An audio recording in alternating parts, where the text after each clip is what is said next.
अति जलद व अचूक बातम्यांसाठी पाहत रहा महामीडिया 24 सदैव तत्पर। कवी संदीप वनाळे यांच्या मनोगंध या कविता संग्रहाचा प्रकाशन सोहळा कोल्हापूर येथे साहित्यप्रेमी कवी आणि लेखकांच्या उत्स्फूर्त उपस्थितीत व उत्साहात संपन्न झाला। साहित्य, समाज आणि संस्कृतीचा संगम घडविणाऱ्या या सोहळ्याला विविध क्षेत्रातील मान्यवरांची उपस्थिती लाभली। या कार्यक्रमाला प्रमुख पाहुणे म्हणून पुण्यनगरी या वृत्तपत्राचे निवासी संपादक चंद्रकांत पाटील, ज्येष्ठ कादंबरीकार डॉक्टर श्रीकांत पाटील, कवी कांचन दत्त, कवी सरकार इंगळी यांच्यासह साहित्य क्षेत्रातील अनेक लेखक, कवी, रसिक आणि साहित्यप्रेमी उपस्थित होते। यावेळी बोलताना चंद्रकांत पाटील यांनी मनोगंध या कविता संग्रहाचे विशेष कौतुक केले। ते म्हणाले, मनोगंध हा केवळ कविताचा संग्रह नसून मानवी मनातील भावना, संवेदना आणि जीवन प्रवासाचे प्रभावी चित्रण करणारा संग्रह आहे।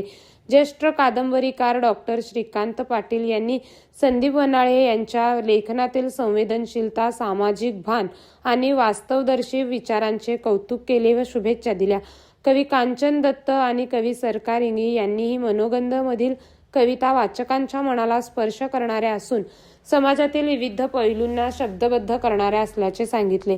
कार्यक्रम दरम्यान उपस्थित मान्यवरांच्या हस्ते मनोगंध या कविता संग्रहाचे प्रकाशन करण्यात आले। यानंतर कवी संदीप वनाळे यांनी आपल्या लेखन प्रवासाविषयी मनोगत व्यक्त करत कुटुंबीय, मित्रपरिवार, साहित्यिक आणि वाचकांनी दिलेल्या पाठिंब्याबद्दल कृतज्ञता व्यक्त केली। संपूर्ण कार्यक्रम साहित्यिक वातावरणात पार पडला।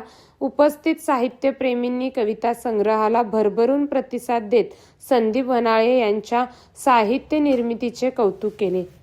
तर मग चला सबस्क्राईब करायला विसरू नका महामीडिया 24 न्यूज चॅनलला। महामीडिया 24 सदैव तत्पर।